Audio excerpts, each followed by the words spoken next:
Well, it is safe to say that you can't get very much further away from the state capital than Chautauqua County, which, for those of you who are not in the know, is located at the westernmost tip of New York.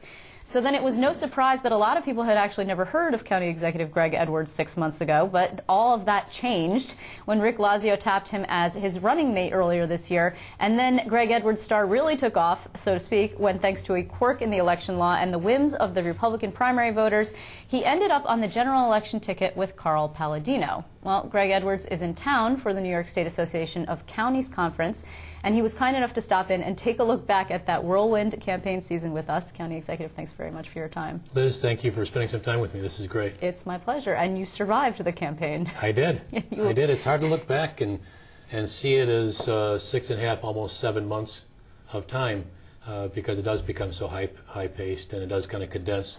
But it was a great experience. I enjoyed it. Are you enjoying, though, spending some time at home for a change? The first week I was back, I had dinner with my wife and 3 children 3 nights in a row, and then we did a soccer banquet and a basketball game. So I was right back into the place I enjoy the most. So let's first talk about why you are here in Albany. The county executives got together and they were looking forward at a fairly dire fiscal picture coming down the pike.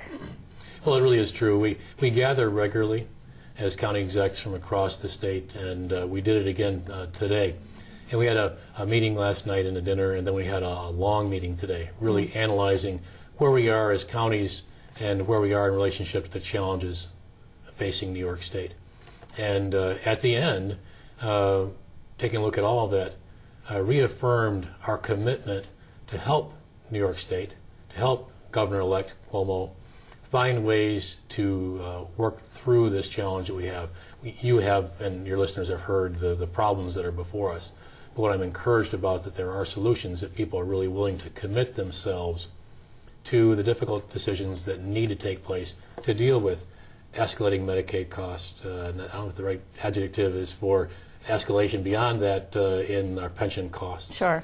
And just the cost of state government and the services that are there. Do you believe, and do you think that the county executives as a body believe that Andrew Cuomo really is going to be able to do this? It's not necessarily that his message doesn't sound good. He talks about cost containment, he talks about wage freezes, he talks about Medicaid cuts, education cuts. None of these things are things, and no tax increases, we should say. That's what he said during the campaign. Right. So, and you may or may not believe him. I think that during the campaign you said some things that made me believe that you didn't believe him. How do you feel about it now? Well, I'm ever the optimist, and the governor of New York State is my governor, and that will soon be Andrew Cuomo. So he's going to be my governor, and I want my governors to succeed because that impacts on me, my family, and everyone who calls this place home, and all the people we would like to call back to the Empire State. So the solutions are there, none of them easy. And for every day that passes, as this extraordinary session, I like that word, that happened but didn't happen and no changes were made, you know, that whether it's $315 billion or a million or 900 million deficit between now and March, it's a number that needed to be addressed. It wasn't. So well, but maybe I think that there are some people who feel, and not to let the legislature off the hook, but perhaps when they're waiting to hit the reset button, because the problem is that this particular governor, they feel like, is a lame duck and is halfway out the door to them. And then when this one comes in, Governor-elect Cuomo, maybe they'll get serious. I'm hopeful and that's certainly people have talked about that, and it's a very reasonable analysis of what happened. My goal, and I believe unanimously across the board, Republicans and Democrats alike in the county exec role, we're committed to helping find solutions. Okay. And that's cuts. Yeah. That's elimination of programs. That's analyzing. Which is bad for you, actually, because state aid coming down to the counties, that's one more hole that you'd have to fill. Well, not really, though, because over 80% of our budgets are dictated by New York State. This is the word mandate. Sure. Basically, it's programs designed by the state or run by the state, handed off to the counties who then say, you guys figure out how to deliver this. And of that 80% of your budget, you have no control over. So county executives and other county managers have done a great job with that remaining portion. For me, it's 87%. And so we do our best with that remaining portion. We need a governor, and we need a legislature that's willing to look at what our core obligations are as a state to the people who call the state their home. what needs to be delivered, what must we deliver, and how can we do it in such a way that it makes fiscal sense. We can do it. Have you spoken to Andrew Cuomo at all since the election, or to Bob Duffy, who was, of course, your opponent? I did speak to Bob Duffy and had a great conversation with Bob. In fact, I was at my house, and he called me one weekend afternoon, and we talked for the better part of 45 minutes. I enjoyed every moment of it.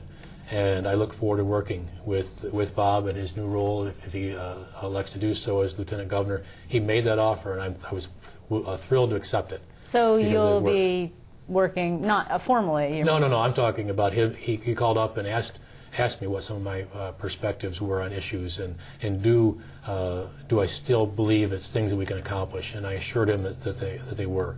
And I also told him that as county execs, we want the best for the state, and we're willing to be partners in making the tough decisions, like reforming our pension system, helping downsize programs, which would mean then downsizing the state workforce, helping find ways to better fund our school system, understanding where the opportunities are to really reform early intervention, and that's when you have a child who's not yet in kindergarten that's receiving speech and physical therapy and other things. That's tremendously expensive, necessary in many cases, but tremendously expensive. We can help fix those problems. So it's actually interesting to me that you and Bob Duffy had a conversation, because the campaign got kind of ugly towards the end. There were some vitriolic words exchanged. Have you spoken at all to Carl Palladino? Yes, I've talked to Carl. We spoke.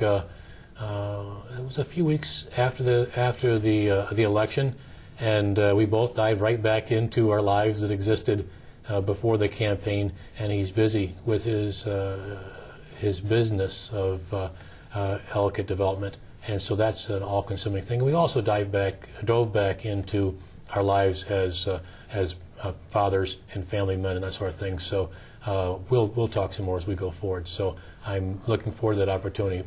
But for me and the campaign, I didn't see it as you just described. I mean, there were certainly some different approaches clearly identified, and different backgrounds that I believe we tried to highlight that would be more beneficial to have been brought to the role of governor and lieutenant governor. But I'm looking forward now to working with the governor-elect and the lieutenant governor-elect to find ways to help them make these very difficult decisions that they're going to have to make, and then try to do the same thing with the legislature, because that is the key component here. We need leadership from the governor. We also need leadership from the legislature.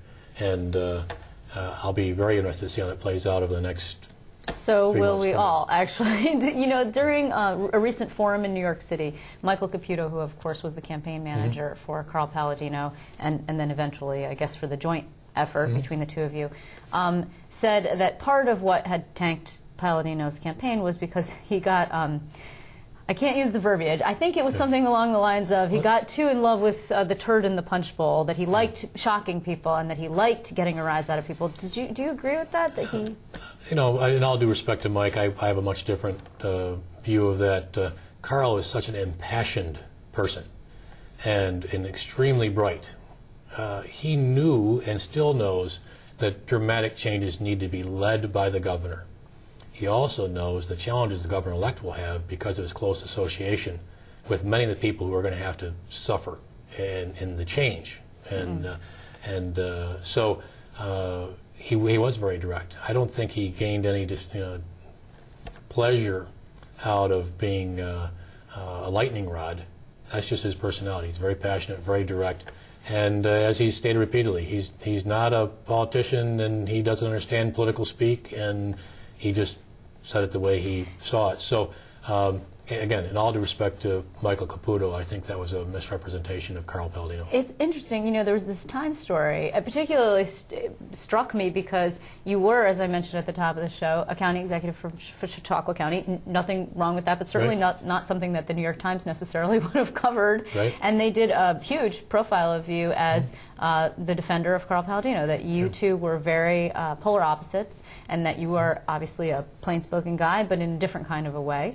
And, you know, you're still defending him, and I find that surprising, actually. Well, I'm not defending how he said things. That clearly was to his detriment, and mine, as a candidacy together. But his plan, his action items that he championed were right and will continue to be right, evidenced by the fact that the governor-elect adopted many of the things that Carl Palladino, before him Rick Lazio, talked about earlier in our campaigns, because our governor-elect moved in political speak to the right. And I was thrilled to see that late in the campaign he said that he's going to appoint a special prosecutor with subpoena power. Well, that was an exact quote from what Rick Lazio started with, that Carl Palladino echoed, and that's great. He began talking about downsizing state government. That's wonderful. So I'm not defending how Carl Palladino stated what he did. I'm not defending how he presented himself in three kind of critical situations, but that was Carl, and that was the unvarnished version of Carl, and that's fine, because we all have our own approaches to life and the way we present things. The underlying core message was government's too big, it costs too much, and there are reforms that we can do to save New York State, but they have to happen immediately. It has to happen from a reformer. So I'm interested to watch our governor-elect as he goes forward. Can he be a reformer? The status quo will sink this state. Do you think that things would have been different had Rick Lazio won the primary? Oh, well, obviously it would have been different, because you have a completely different person. Well, could he have won, I should say, then? It would have been dependent upon whether he could have gained the excitement and the energy and that tsunami of support that was there in the independent voter, in the blank voter, in the Tea Party motivated force that was out there. And all of those very appropriately saying, are you committed as a candidate? Can you deliver as a governor what we need to have happen?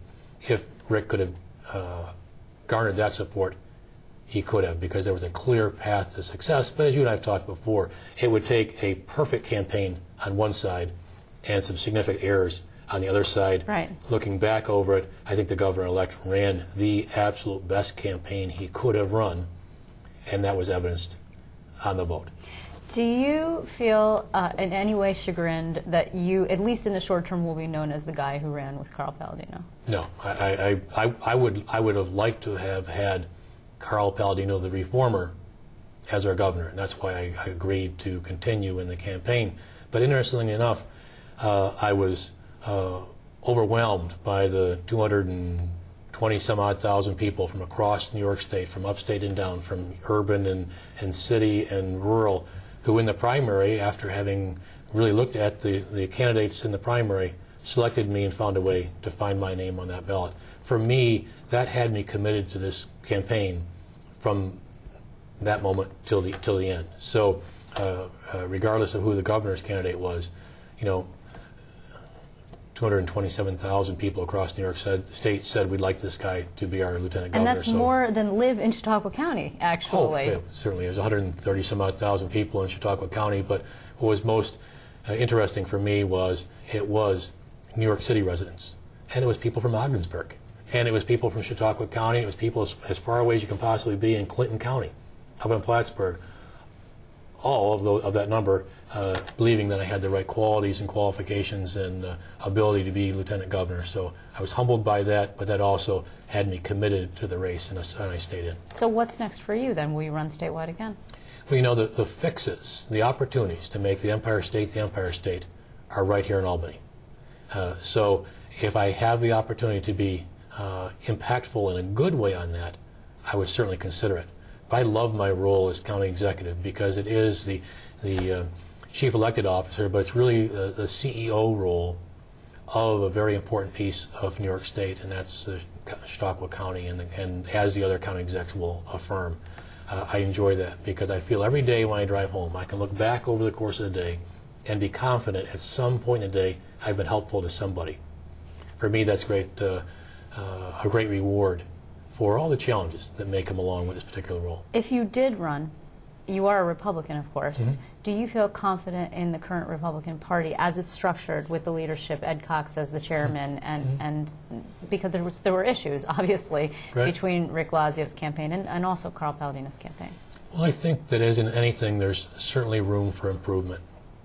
We have not done a good job as fiscally conservative, small government folks who believe in the essential pieces of the Republican Party, committed to caring for those who need it in a way that helps everyone be successful.